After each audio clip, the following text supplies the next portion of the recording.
Kami akan membaca dan merenungkan firman-Mu untuk membawa kami terus kuat dan mengerti tentang kehidupan kami, bahkan tujuan hidup kami.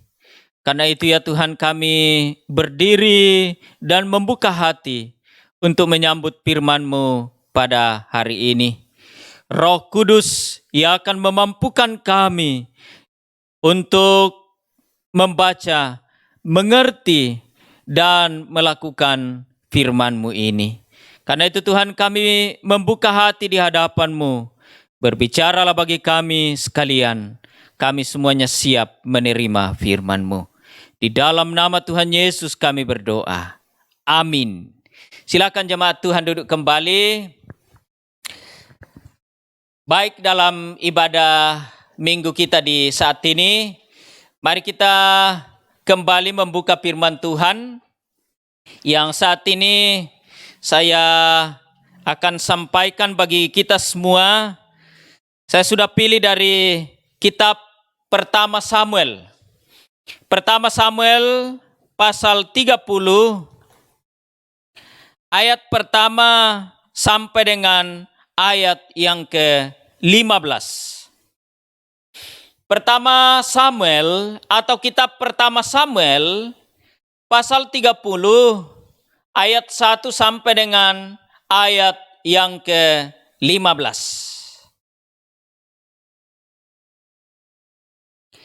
Mari Bapak Ibu, kita memperhatikan firman Tuhan ini lalu kita membaca secara bersama-sama.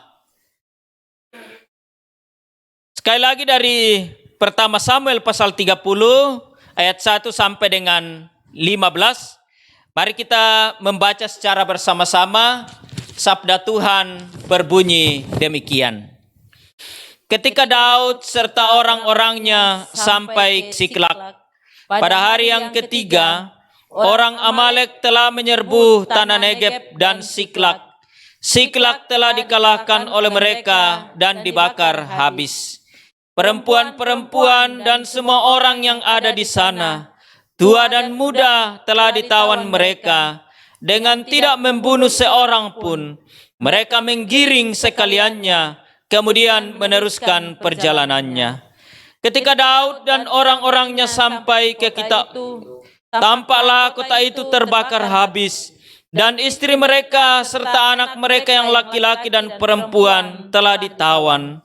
Lalu menangislah Daud dan rakyat yang bersama-sama dengan dia itu dengan nyaring, sampai mereka tidak kuat lagi menangis. Juga kedua istri Daud ditawan, yakni Ahinoam perempuan Yisrael, dan Abigail bekal istri Nabal orang Karmel itu. Dan Daud sangat terjepit karena rakyat mengatakan hendak melempari dia dengan batu. Seluruh rakyat itu telah pedih hati, sehingga masing-masing karena anaknya laki-laki dan perempuan. Tetapi Daud menguatkan kepercayaannya kepada Tuhan Allahnya. Lalu Daud memberi perintah kepada Imam Abiatar bin Ahimelek, bawalah efod itu kepadaku. Maka Abiatar membawa efod itu kepada Daud. Kemudian bertanyalah Daud kepada Tuhan, katanya, haruskah aku mengejar gerombolan itu? Akan dapatkah mereka kususul?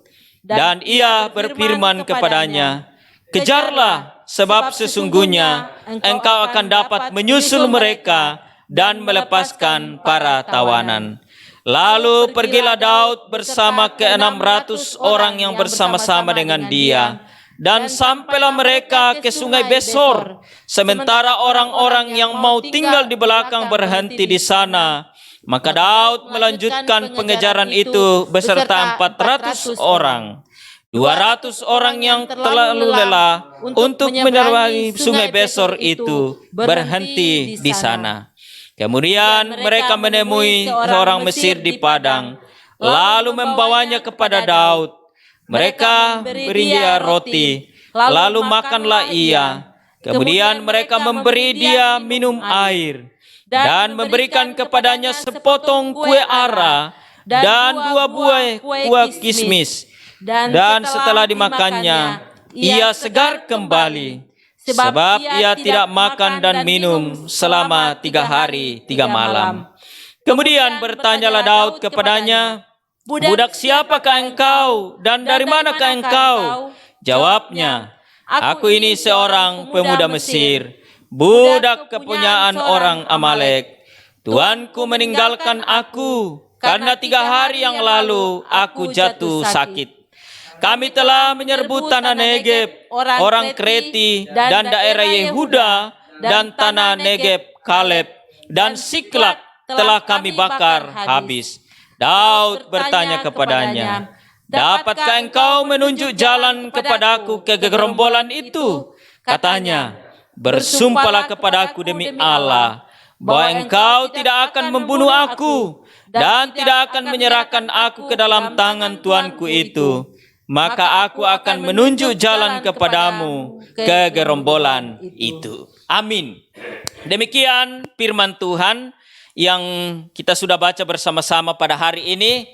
Mari kita belajar dari bagian firman Tuhan ini dalam sebuah tema atau topik, yaitu berbuah di masa yang sulit. Ya. Berbuah di masa yang sulit. Bapak Ibu jemaat yang dikasihi oleh Tuhan, kalau kita memperhatikan kondisi saat sekarang ini, maka kita bisa memberikan satu pendapat bahwa kita sedang ada dalam kondisi yang sulit. Kita sedang ada dalam kondisi yang sepertinya berat. Karena berbagai keadaan yang membuat kita sulit. Pergerakan kita dibatasi.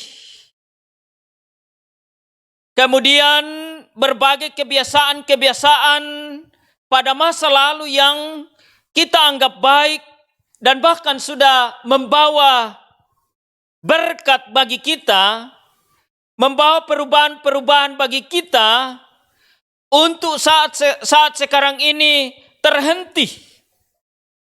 Sehingga kadang membuat kita berpikir dengan keadaan-keadaan seperti ini. Dan kita bisa memberikan satu kesimpulan bahwa kita sedang ada dalam kondisi yang sulit. Tapi meskipun demikian, Bapak Ibu jemaat yang dikasihi oleh Tuhan, pikiran kita atau keadaan yang kita nilai saat sekarang ini dalam keadaan yang sulit.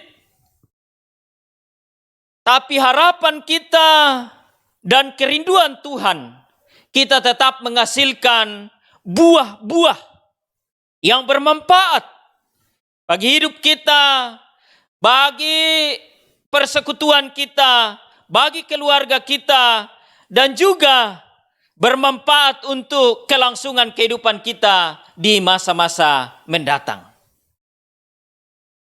Mungkin kita pernah mendengar tentang pohon korma. Pohon korma ini adalah pohon yang kebanyakan ditanam di daerah gurun pasir. Tahukah kita sekalian bahwa pohon korma ini adalah pohon yang tahan banting? Karena bisa bertumbuh di daerah berpasir. Ketika pohon-pohon yang lain, tanaman-tanaman yang lain sulit tumbuh atau tidak bisa hidup di daerah berpasir, di daerah padang gurun yang banyak di Timur Tengah, tapi pohon korma bisa tumbuh di daerah tersebut. Ternyata bahwa ketika pohon korma ditanam oleh para petani menggali pasir, ya, yang kebanyakan di Timur Tengah, lalu menaruh biji korma di dalamnya, kemudian menimbunnya dengan pasir. Lalu di atas pasir itu ditaruh sebuah batu yang besar, menekan pasir ke bawah dan biji korma yang sudah ditaruh di dalamnya. Sehingga ketika biji korma itu mulai tumbuh dari dalam pasir dan sampai ke atas, tidak bisa menembus batu yang ada di atasnya karena berat atau keras untuk ditembus. Sehingga pertumbuhannya tidak kelihatan. Tapi ternyata pertumbuhannya adalah ke bawah. Menguatkan akar-akarnya, akar-akar dari pohon korma itu mulai keluar lebih banyak, menancap ke bawah, kemudian lebih kuat lagi ke bawah. Lalu sesudah itu tumbuh lagi ke atas dan menggulingkan batu besar yang ada di atasnya. Lalu mulai kelihatan dan menjadi besar, menjadi tanaman yang kuat, bahkan bisa berbuah. Dan buah dari pohon korma ini adalah salah satu buah yang sangat manis. Kalau kita memperhatikan bahwa batu besar yang ditaruh di atasnya itu seakan-akan tidak membawa pertumbuhan kepada korma itu, bahkan merugikannya. Tetapi ternyata batu besar yang ditaruh di atasnya itu menguatkan akar, menguatkan batang dari pohon korma itu, sehingga mampu untuk menggulingkan batu yang ditaruh di atasnya. Nah, Bapak Ibu jemaat yang dikasihi oleh Tuhan, ini adalah gambaran kehidupan. Bahwa pohon korma meskipun ditekan, meskipun dalam keadaan yang sulit, tapi dia mampu bertahan, kemudian bertumbuh, dan mampu menghasilkan buah yang manis yang dinikmati oleh orang. Kesulitan-kesulitan yang terjadi dalam kehidupan kita, yang sepertinya atau kelihatannya seperti batu yang menekan kehidupan, berat, tapi sebenarnya itu membentuk kita, menguatkan kita untuk lebih berakar lagi dalam firman Tuhan, sehingga pada akhirnya kita menjadi orang-orang yang kuat dan terbiasa dengan tekanan, lalu mampu menggulingkan tekanan itu, dan kita menjadi orang-orang yang berbuah, menghasilkan sifat-sifat yang baik, menghasilkan karakter-karakter yang indah, yang dapat bermanfaat bagi diri kita, bagi orang lain, dan membuat kita mampu bertahan. Pada hari ini kita belajar tentang kisah Daud. Pada waktu Daud belum menjadi raja. Dan dalam pembacaan kita menyampaikan sebagian dari kisah kehidupan Daud yang pada saat itu dikejar-kejar oleh Saul. Karena Saul iri hati terhadap Daud. Bahkan takut kepada Daud. Karena dalam firman Tuhan, secara khusus dalam pasal 29 ayat 5 dikatakan bahwa Daud dielu-elukan karena orang berbalas-balasan menari-nari dan menyampaikan pujian bahwa Saul mengalahkan beribu-ribu musuh, tetapi Daud berlaksa-laksa. Orang memuji-muji Daud bahwa Daud mengalahkan beribu-ribu musuh, puluhan ribu musuh. Tapi Saul hanya beribu-ribu, sedangkan Daud puluhan ribu. Itu sebabnya dari ini Saul menjadi iri dan takut. Jangan-jangan Daud nanti ini mengambil tahtanya. Lalu dengan itu Saul mulai berencana untuk membunuh Daud. Lalu dari itu Daud mulai melarikan diri, berpindah dari satu tempat ke tempat yang lain. Sampai satu kali Daud terpaksa melarikan diri ke daerah orang Filistin yang merupakan musuh dari orang Israel. Tetapi Daud terpaksa lari ke Filistin dan sampai ke satu daerah yang bernama Siklak. Ketika Raja Filistin melihat bahwa Daud sudah masuk ke dalam daerahnya, maka Raja Filistin berpikir bahwa Daud sudah bisa menjadi sekutu kita, Daud sudah bisa menjadi teman kita untuk bersama-sama berperang melawan musuh.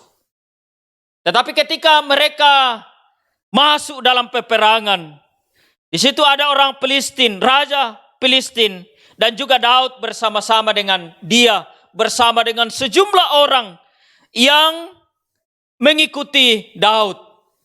Maka sekutu Filistin yang lainnya, sekutu bangsa Filistin, sekutu Raja Filistin lainnya tidak mau menerima Daud yang ikut dalam peperangan pada saat itu. Lalu Daud dan orang-orangnya disuruh pulang ke tempatnya, ke Siklak. Karena sekutu Filistin lainnya tidak mau kalau Daud dan orang-orangnya diikutkan dalam penjara. Karena mereka takut, jangan-jangan ini adalah siasat Daud untuk mengalahkan mereka. Karena itu Daud disuruh pulang ke tempat tinggalnya, yaitu di Siklak. Nah, Bapak Ibu jemaat yang dikasihi oleh Tuhan, firman Tuhan menyampaikan bahwa ketika Daud dan orang-orangnya sampai ke Siklak, firman Tuhan menyatakan bahwa Siklak telah dikalahkan.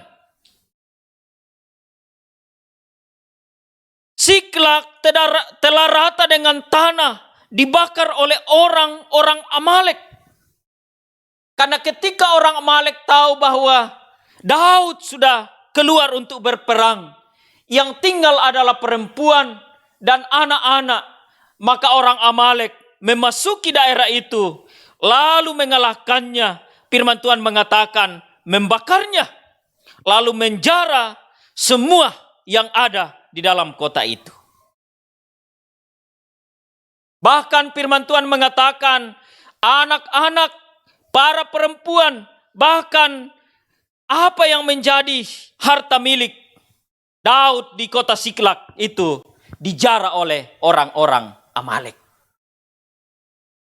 Sehingga firman Tuhan mengatakan di ayat yang keempat, lalu menangislah Daud dan rakyat yang bersama-sama dengan dia itu dengan nyaring, sampai mereka tidak kuat lagi menangis. Ini adalah satu keadaan yang sulit yang dihadapi oleh orang-orang yang bersama-sama dengan Daud pada saat itu. Kemudian selanjutnya bahwa ayat 6 menyampaikan dan Daud sangat terjepit karena rakyat mengatakan hendak melempari dia dengan batu. Seluruh rakyat itu telah pedih hati masing-masing karena anaknya laki-laki dan perempuan. Tetapi Daud menguatkan kepercayaannya kepada Tuhan. Ini adalah satu keadaan yang berat yang dihadapi oleh Daud pada saat itu. Dia dan orang-orangnya akan melempari dia dengan batu karena tidak lagi percaya kepada Daud. Pada saat itu mereka menganggap bahwa karena Daudlah kita mengalami keadaan yang sulit ini. Daud menghadapi semuanya. Tetapi kalau kita memperhatikan firman Tuhan lebih lanjut dan membacanya ayat pasal 30 ini sampai selesai, pada akhirnya Daud bisa berhasil. Dan itu yang kita bisa berikan satu pendapat bahwa Daud tetap menghasilkan buah meskipun dia menghadapi masa yang sulit. Keadaan yang sulit tidak membuat Daud tidak menghasilkan buah, tapi dalam keadaan sulit tetap ada buah-buah yang dihasilkan, tetap ada kemenangan yang didapatkan oleh Daud. Mari kita belajar dari apa yang dilakukan oleh Daud supaya kita pun tetap berbuah di masa yang sulit. Yang pertama, bagaimana supaya kita tetap berbuah di masa yang sulit? Seperti keadaan yang sedang kita hadapi saat sekarang ini. Yang pertama, supaya kita tetap berbuah, supaya kita tetap bertahan dan bisa melewati keadaan yang sulit ini. Firman Tuhan mengatakan kepada kita di ayat yang ke-6, seperti yang sudah dilakukan oleh Daud, adalah menguatkan iman kepada Tuhan. Ayat yang ke-6, tetapi Daud menguatkan kepercayaannya kepada Tuhan Allahnya. Di ayat yang ke-6 ini, bagian A menyampaikan bahwa mereka menghadapi keadaan yang sulit, atau Daud menghadapi keadaan yang sulit, keadaan yang sangat terjepit.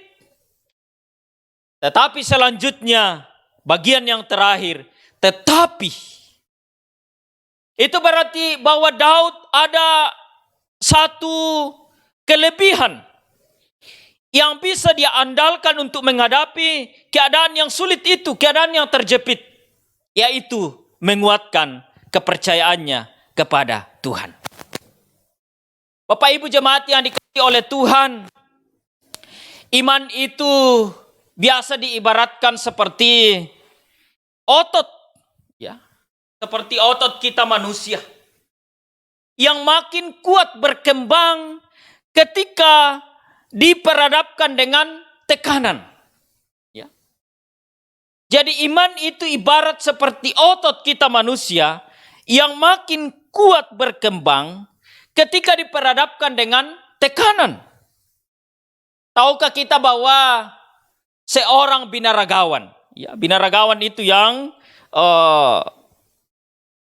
usahanya adalah bagaimana membentuk otot-ototnya supaya lebih besar, badannya lebih kekar. Seorang binaragawan bisa memiliki tubuh yang begitu kekar karena melatih dirinya dengan angkat beban yang berat. Latihan dengan beban yang berat. Ketika kita memperhatikan bahwa beban yang berat itu tampaknya merugikan, tetapi ternyata menjadi sarana, menjadi alat yang baik bagi seorang binaragawan untuk membentuk ototnya menjadi lebih besar dan lebih perkasa. Begitu juga dalam perjalanan kehidupan Daud. Ketika dia menghadapi tekanan, ketika dia menghadapi masa yang sulit, maka apa yang dilakukan oleh Daud adalah menguatkan imannya.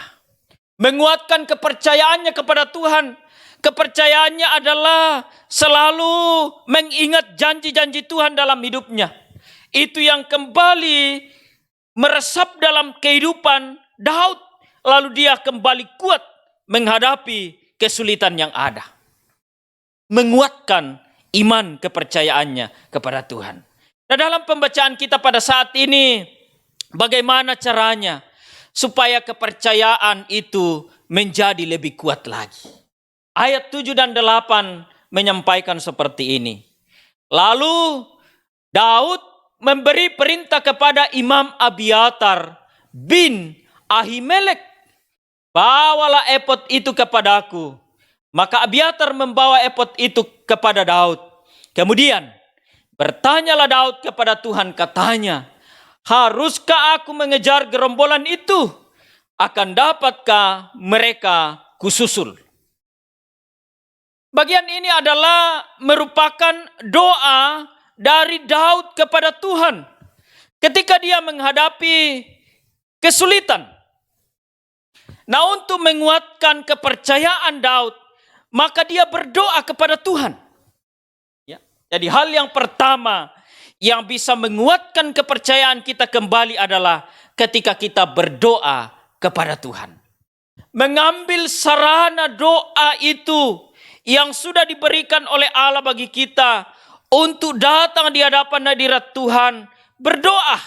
Dan dengan itu kepercayaan kita kepada Tuhan menjadi lebih kuat. Daud bertanya kepada Tuhan, dan itulah doa Daud. Haruskah aku mengejar gerombolan itu?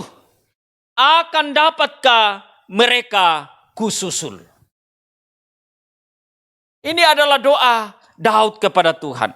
Dalam doa itu, Daud bertanya kepada Tuhan, tentang keadaan yang sedang dihadapi, dan tentang apa yang harus dilakukan untuk menghadapi keadaan yang sedang terjadi dalam kehidupannya. Lalu, apa jawab Tuhan dalam perjalanan kehidupan Daud?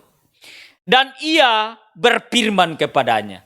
Tuhan berfirman, Tuhan berkata kepada Daud bahwa kejarlah, sebab sesungguhnya engkau akan dapat menyusul mereka dan melepaskan dari tawanan.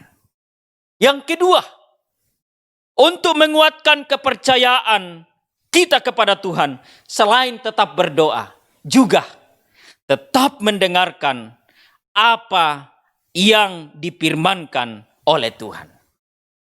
Setelah Daud berdoa kepada Tuhan, lalu Tuhan berbicara kepadanya bahwa kejarlah, sebab sesungguhnya engkau akan dapat menyusul mereka dan melepaskan para tawanan. Lalu apa yang difirmankan Tuhan kepadanya itu dilakukan. Lalu dia memanggil orang-orangnya, mengejar orang Amalek, lalu mendapatkan mereka di satu tempat, kemudian mengalahkannya kembali. Kepercayaan kita bisa kuat lagi dalam menghadapi keadaan yang sulit ketika kita terus berdoa kepada Tuhan dan mendengarkan firman Tuhan, lalu melakukannya kepada Tuhan. Dalam perjalanan kehidupan kita, doa bisa menjadi besar kuasanya. Ketika kita mengalami problem atau masalah atau keadaan yang sulit, disitulah doa akan terlihat kuasanya. Firman Tuhan mengatakan bahwa doa orang benar bila dengan yakin didoakan sangat besar kuasanya. Saat berdoa kepada Tuhan, di situ Tuhan menyatakan kuasanya.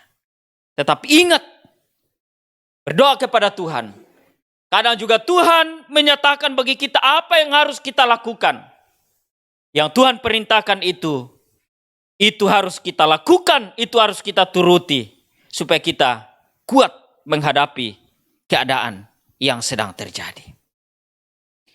Doa dan mendengar firman Tuhan tidak bisa dipisahkan. Ketika Daud bertanya kepada Tuhan, Tuhan berbicara kepadanya. Lalu Daud melakukan apa yang Tuhan perintahkan, dan disitulah dia memperoleh kemenangan. Nah, ketika kita menghadapi keadaan yang sulit, mari kita kuatkan iman kita kembali, kuatkan kepercayaan kepada Tuhan dengan cara berdoa dan mendengarkan serta melakukan firman Tuhan. Itu yang pertama. Kemudian yang kedua, bagaimana supaya kita bisa tetap menghasilkan buah di masa yang sulit. Yang kedua adalah kita harus tetap maju, pantang menyerah. Maju, pantang menyerah. Jangan mundur. Ayat 9 dan 10 saya bacakan bagi kita sekalian. Lalu pergilah Daud beserta ke-600 orang yang bersama-sama dengan dia. Dan sampailah mereka ke sungai Besor. Sementara orang-orang yang mau tinggal di belakang berhenti di sana, maka Daud melanjutkan pengejaran itu bersama dengan 400 orang. 200 orang terlalu lelah untuk menyeberangi sungai Besor itu, berhenti di sana.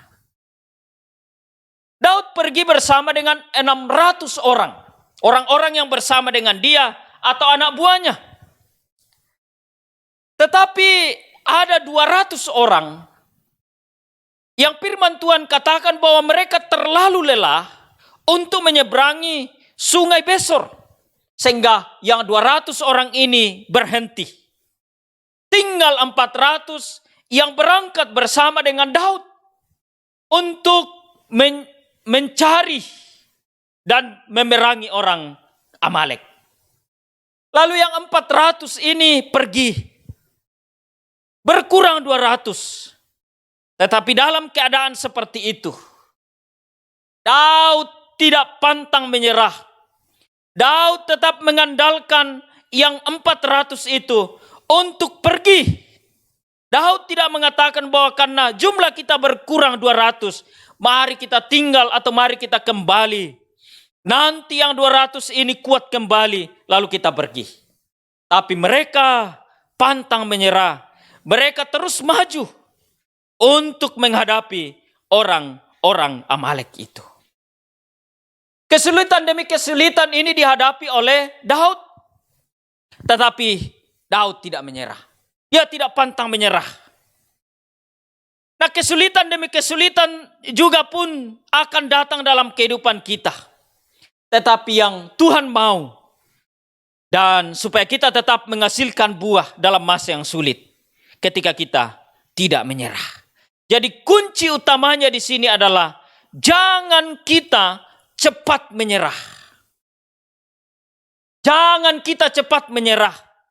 Karena ketika kita cepat menyerah, walaupun hasil itu sudah siap, itu tidak akan kita capai dalam perjalanan kehidupan kita. Daud tidak menyerah, walaupun ada orang yang tidak bisa lagi melanjutkan perjalanan, 200 orang. Walaupun dia diperhadapkan dengan kesulitan, tapi tidak membuat dia menyerah. Dia tetap maju, dia tetap menghadapi musuh. Dan pada akhirnya dia bisa mencapai hasil. Ada satu kisah yang pernah saya baca tentang seorang perenang, ya, orang Amerika yang menguji nyalinya, ya, karena ditawarkan hadiah kepadanya yang begitu besar, akan menyeberangi pulau ke pulau yang lain yang jaraknya cukup jauh, kurang lebih 100 meter. Ya. Jadi dia, seorang perenang ini, mau untuk menerima tantangan itu karena tergiur dengan hadiah yang akan diberikan baginya. Lalu perenang ini mulai berenang dari satu pulau ke pulau yang satu. Kurang lebih 100 meter. Sebenarnya tidak terlalu jauh bagi seorang perenang.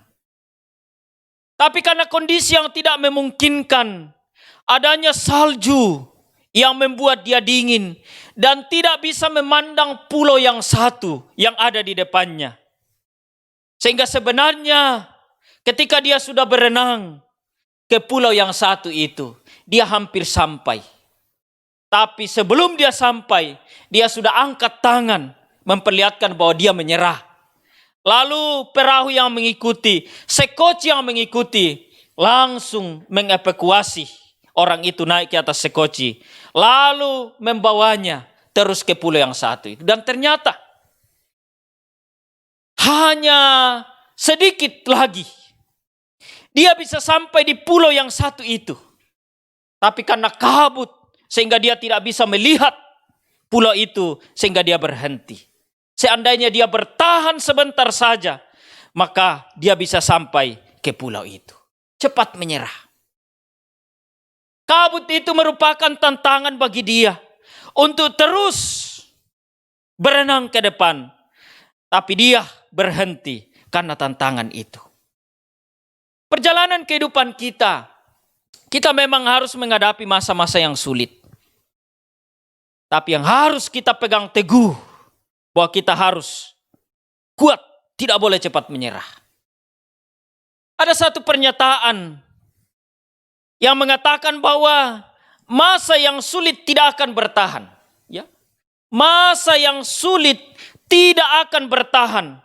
Tetapi yang bertahan adalah orang-orang yang tegar. Ini harus kita pegang teguh dalam perjalanan kehidupan kita. Masa yang sulit itu memang ada masanya. Tapi itu tidak akan bertahan. Tapi yang bertahan adalah orang-orang yang tegar. Yang berenang tadi. Sebenarnya kalau dia bisa bertahan sebentar saja, maka dia bisa berhasil. Tapi dia cepat menyerah.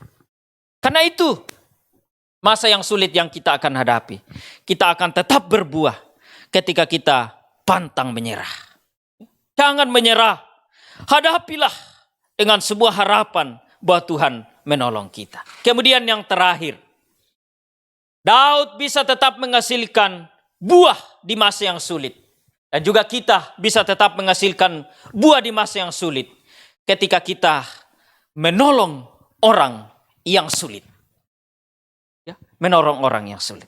Ini adalah sesuatu yang kadang-kadang secara pikiran manusiawi kita sulit untuk kita terima. Bagaimana kita dalam kondisi yang sulit bisa menolong orang lain? Tapi mari perhatikan ayat 11 dan 12. Kemudian mereka menemui seorang Mesir di padang, lalu membawanya kepada Daud. Mereka memberi dia roti, lalu makanlah ia.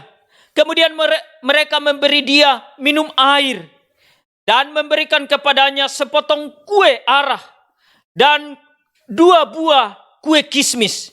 Dan setelah dimakannya, ia segar kembali, sebab ia tidak makan dan minum selama 3 hari, 3 malam. Daud dan orang-orangnya ketika mengejar orang Amalek, mencari keluarga mereka yang ditawan oleh orang Amalek. Mereka menemukan di jalan seorang Mesir yang sedang terkapar. Mengapa dia terkapar? Karena tuannya meninggalkan dia di jalan. Firman Tuhan menyatakan bahwa ayat 13, kemudian bertanyalah Daud kepadanya, "Budak siapakah engkau dan dari manakah engkau?" Jawabnya, "Aku ini seorang pemuda Mesir, budak kepunyaan seorang Amalek. Tuanku meninggalkan aku karena 3 hari yang lalu aku jatuh sakit." Ternyata pemuda Mesir ini adalah orang Amalek yang dibawa oleh orang Amalek ketika mereka pergi memerangi Siklak, tempat tinggal Daud pada saat itu. Tapi saat mereka kembali, pemuda ini jatuh sakit, lalu tuannya meninggalkan dia di jalan. Begitu tega tuannya, meninggalkan dia saat dia sakit. Lalu ketika Daud dan orang-orangnya melewati jalan itu, maka mereka menemukan orang Mesir itu yang sedang terkapar, yang sedang tidak berdaya, yang sedang sakit. Lalu firman Tuhan menyampaikan bagi kita bahwa Daud memiliki belas kasihan. Lalu Daud melakukan sejumlah hal kepada orang itu. Daud memberikan dia roti, lalu orang itu makan. Daud memberikan dia air minum, lalu orang itu minum. Tidak sampai di situ, Daud memberikan dia sepotong kue arah dan 2 buah kue kismis. Lalu orang itu makan sehingga sehatlah dia, sehingga bisa bersama-sama dengan Daud menunjukkan jalan kepada Daud pada saat itu di mana tinggal orang Amalek itu untuk mereka bisa susul ke sana. Nah, jemaat yang dikasihi oleh Tuhan, Daud ini dalam keadaan sulit. Justru Daud yang harus ditopang, dibantu, karena mereka sedang dalam pengejaran mengejar orang Amalek, membutuhkan makanan, membutuhkan keperluan, membutuhkan banyak hal untuk menopang perjalanan mereka menyerang atau menyerbu orang Amalek. Tapi firman Tuhan menyatakan justru Daud dan orang-orangnya mengambil waktu menolong seorang Amalek yang saat itu sedang terkapar. Pikiran manusiawi kita, bagaimana mungkin hal ini terjadi? Lalu ternyata orang itu adalah orang yang sudah bersama-sama dengan orang Amalek menghancurkan tempat tinggalnya Siklak. Tapi mungkin lain cerita seandainya Daud tahu lebih dulu bahwa inilah orangnya. Tapi Tuhan memang sudah atur demikian. Tapi yang menjadi pelajaran yang berharga bagi kita, bahwa walaupun Daud dalam keadaan yang sulit pada saat itu, masih tetap menyempatkan diri untuk menolong orang yang sulit. Ya. Daud dalam keadaan sulit, tapi dia tetap menghasilkan buah dengan menolong orang yang sulit. Pelajaran yang sangat indah dari kehidupan Daud. Ketika kita mengalami kesulitan, mampukah kita untuk tetap menghasilkan buah dengan menolong orang-orang yang sulit? Ketika kita menemukan orang yang sulit, ketika kita menemukan orang-orang yang tidak berdaya, masih mampukah kita untuk menghasilkan buah dengan menolong orang yang sulit. Nah, Bapak Ibu jemaat yang dikasihi oleh Tuhan, keadaan yang sulit tidak menghentikan dan menghalangi kita untuk tetap menghasilkan buah sebagai orang-orang beriman, sebagai orang-orang percaya yang kaya akan kebaikan, kaya akan kemurahan hati. Kita dituntut untuk selalu menghasilkan buah. Buah, ketika kita berbicara tentang buah yang dihasilkan ada sebuah pohon. Buah itu adalah sesuatu yang bermanfaat. Selain buah itu bisa bermanfaat untuk pohon itu sendiri. Ya, ketika buah jatuh dan membusuk di sekitar batang pohon itu akan menjadi pupuk bagi pohon itu sendiri untuk bertumbuh lebih subur dan bertahan lebih lanjut. Kemudian buah juga itu bisa dinikmati oleh orang lain. Bisa dinikmati oleh pohon-pohon lain yang tumbuh bersama dengan pohon yang menghasilkan buah itu. Subur juga. Dan buah itu melambangkan kelanjutan keberlangsungan dari pohon itu. Ketika buah itu sudah masak, jatuh atau diambil, lalu ditanam kembali, maka pohon yang lain akan ada. Dan mungkin penghasil buah ini sudah mati, pohon yang satu ini mati, tapi ada melanjutkan keturunannya atau ada melanjutkan pohon yang lain. Nah, buah-buah yang dituntut dalam kehidupan kita selain membawa manfaat bagi kita, membawa manfaat bagi orang lain, tapi itu juga merupakan tanaman-tanaman kita, cara kita untuk menanam, untuk bisa berhasil di masa-masa yang akan datang. Kalau kita di masa yang sulit, berani untuk menanam, berani untuk menghasilkan buah, maka sesudahnya itu kita akan menuai apa yang kita tanam di masa-masa yang sulit. Jemaat yang dikasihi oleh Tuhan, ketika kita melakukan sesuatu pada saat yang sulit, itu sangat besar nilainya, sangat berharga, sangat indah ketika kita nanti menikmati hasilnya. Karena itu jemaat, mari kita belajar dari satu kehidupan Daud yang tetap berbuah di masa-masa yang sulit. Kita menghadapi masa yang sulit, jangan menghalangi kita untuk tetap berbuah dalam perjalanan kita, menghasilkan buah-buah yang baik, bermanfaat bagi kita, bagi orang lain, dan bagi masa depan kehidupan kita. Tuhan Yesus memberkati kita dengan firman-Nya. Amin.